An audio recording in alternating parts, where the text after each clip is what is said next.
A hospital's patient data is leaked. A power system is hacked. A comment insulting a political leader is posted on a social media network.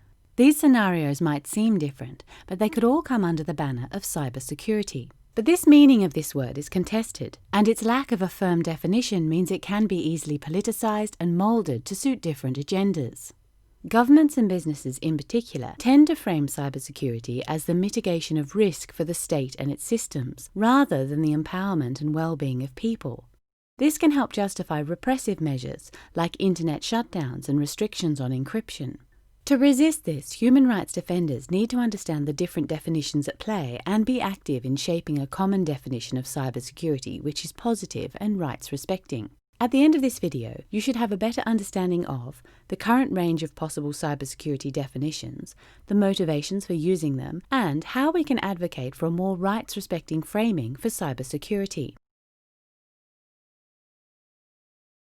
The term cybersecurity is disputed. Its definition can vary even from one government department to the next, and this vagueness means it can cover an almost endless range of different issues. This is illustrated by a New America Foundation study from 2014, which found over 400 different cyber-related definitions. The dominant framing of cybersecurity, developed over the years by technical, business, intelligence, and military actors, focuses on the security of digital information and the network infrastructure that stores and transmits this information. For example, the International Telecommunications Union definition focuses on the protection of the cyber environment, organization, and users' assets. Similarly, many ICT businesses see cybersecurity mainly as protection against threats to information and networks, like malware, unauthorized access, and malicious code. Military organizations tend to see cybersecurity in terms of warfare. A good example is NATO's 2016 agreement that cyberspace should be considered the fifth operational domain of warfare, alongside sea, land, air, and space. Here, the focus is on ensuring the protection of networks owned and operated by NATO. Another framing of cybersecurity also focuses on information and systems, but has a broader content-related mandate. China, for example, defines cybersecurity as information security, a term whose remit goes beyond security of systems to include control over and exchange of information online. What these definitions have in common is that their conception of security is all about the mitigation of risk. The range of risks they acknowledge may be broad, but their focus on protecting systems rather than people is narrow and limiting. You might ask why we're spending so much time talking about definitions. It's just words, isn't it? But small differences in the emphasis of cybersecurity definitions can have big implications for human rights. Definitions create the norms on which policies are based and the narratives which justify them. If they're too broad or focused on systems, they can be used to justify a wide range of measures, both legitimate and illegitimate. When we add securitization into the mix, definitions become all the more important.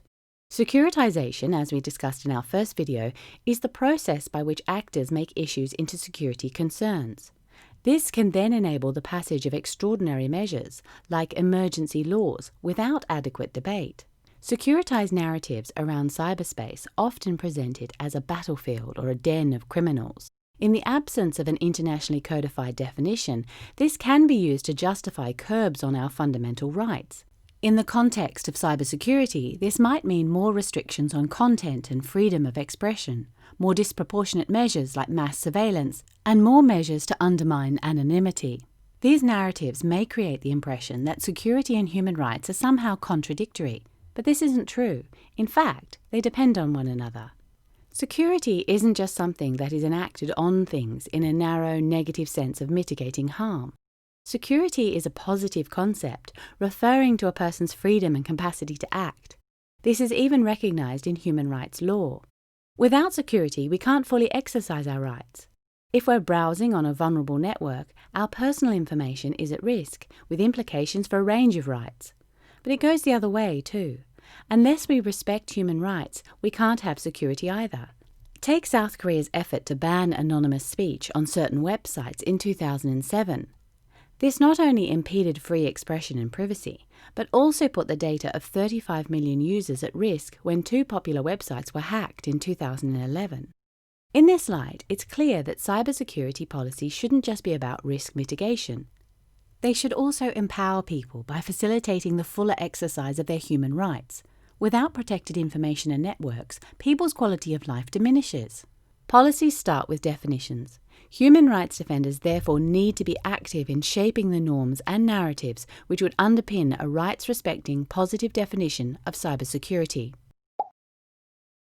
Perhaps unsurprisingly, security actors play a big part in defining cybersecurity, from law enforcement bodies and intelligence agencies to military entities and computer emergency response teams. The forums they meet in can seem uninviting, but there is an increasing awareness of the benefit of multi-stakeholder exchange. Technical bodies, the Internet Engineering Task Force, the Internet Corporation for Assigned Names and Numbers, and the International Telecommunications Union are also active in developing their own definitions of cybersecurity. And many countries and regional organizations are now adopting cybersecurity strategies. Here, human rights defenders can usefully contribute by outlining best practices and rights-respecting models. Policy forums and conferences can help create momentum to put a rights-focused understanding of cybersecurity on the international agenda. And don't forget businesses. They handle huge amounts of our data and fund some of the main studies informing the dominant narratives around cybersecurity. Their support will be crucial if we're ever going to create consensus for a positive, rights-respecting definition. Let's look at 2 examples of real-life attempts to shape the definitions of cybersecurity and their implications. The Russian government's definition of cybersecurity, or information security as it calls it, emphasizes, among other things, the unconditional maintenance of law and order and the promotion of equal and mutually advantageous international cooperation. The first part of this clause has already facilitated surveillance measures like data localization and data retention in Russia itself. Now, alongside China, they're trying to realize the second part internationally with their proposal for an international code of conduct for information security. The proposal calls for international cooperation to curb the dissemination of information that incites terrorism, secessionism, or extremism, or that undermines other countries' political, economic, and social stability, as well as their spiritual and cultural environment. This example shows how a negatively framed definition can provide cover for actions which threaten human rights both nationally and internationally. But there are also examples of initiatives working to promote rights-respecting conceptions of cybersecurity. In 2015, the Multi-Stakeholder Working Group 1 of the Freedom Online Coalition published a new definition of cybersecurity in an attempt to challenge current dominant narratives in a balanced way. Starting from the principle that human rights apply online as well as offline, it says that cybersecurity is the preservation, through policy, technology, and education, of the availability, confidentiality, and integrity of information and its underlying infrastructure so as to enhance the security of persons both online and offline. Note the focus on people rather than systems, and how it bridges policy, technical, and human rights perspectives. This creates the basis for a shift towards a more positive framing of cybersecurity, centered on individual rights rather than threats to systems. Because cybersecurity is such a young policy area, there's still a chance for human rights defenders to shape how it's framed. To do this, they need to engage wherever it's being discussed. By coming prepared, understanding different motivations, and being able to convince stakeholders with well-evidenced arguments, it's possible to counter the dominant framings which pit human rights against security. And by championing a rights-respecting definition in the right places, human rights defenders can help ensure any measures taken in the name of cybersecurity which restrict human rights face proper scrutiny.